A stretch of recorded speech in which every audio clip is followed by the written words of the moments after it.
Les mystères de Paris, un film de 1943 de Jacques de Baroncelli, d'après le célèbre roman d'Eugène Sue, adapté à l'écran par Maurice Bessy, avec dans les rôles principaux Germaine Kerjean, Yolande Lafont, Cécilia Paroldi, Marcel Héran, Lucien Coëdel et Alexandre Rignot, Roland Toutain et dans des petits rôles Alain Feydeau et Jean Carmet.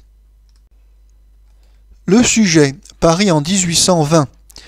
Le mystérieux Marcel Héran, qui allie étrangement les bonnes manières à la force physique, parcourt les bas quartiers non loin de Notre-Dame.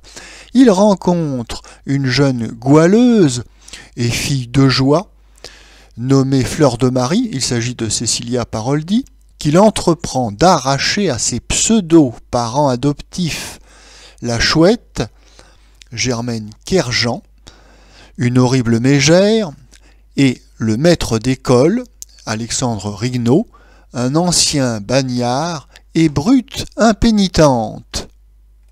Avec l'aide de son nouvel ami le chourineur, c'est-à-dire Lucien Coëdel, disposé au repentir, Marcel Héran parvient à ses fins et place la jeune fille à l'abri à la campagne.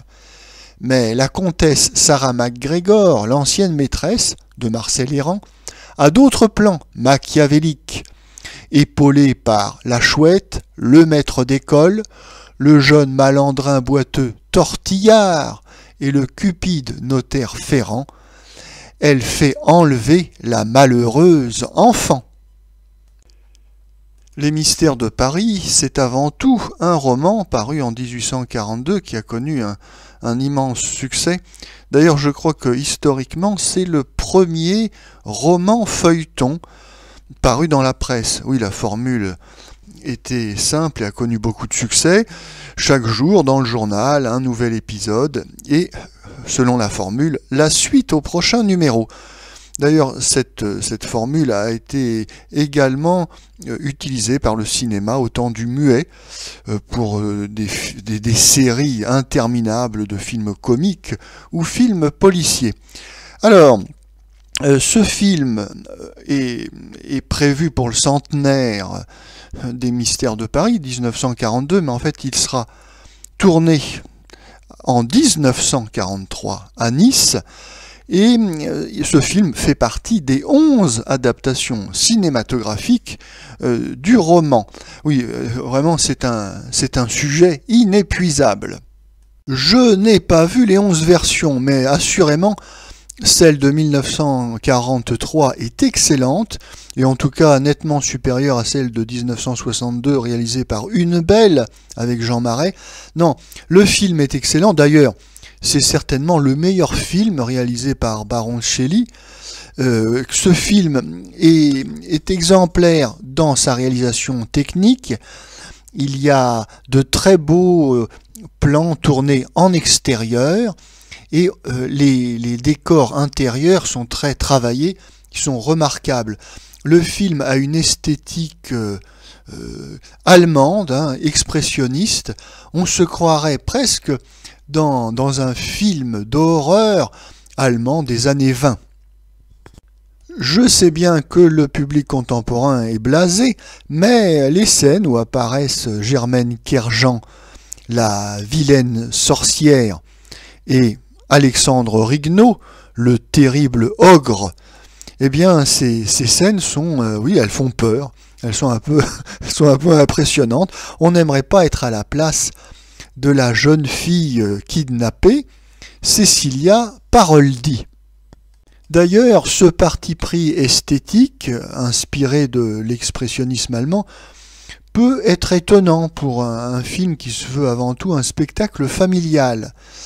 Oui, on a donc des jeux de lumière, des ombres inquiétantes sur les murs, des cadrages un peu désaxés, inclinés. Enfin, bon, il y a toute une écriture cinématographique qui fait un peu peur, mais qui rend justement ce film très intéressant, puisqu'on sort d'une narration conventionnelle académique illustrant simplement un livre, hein, comme un catalogue d'images. Non, là, on a affaire à du vrai cinéma.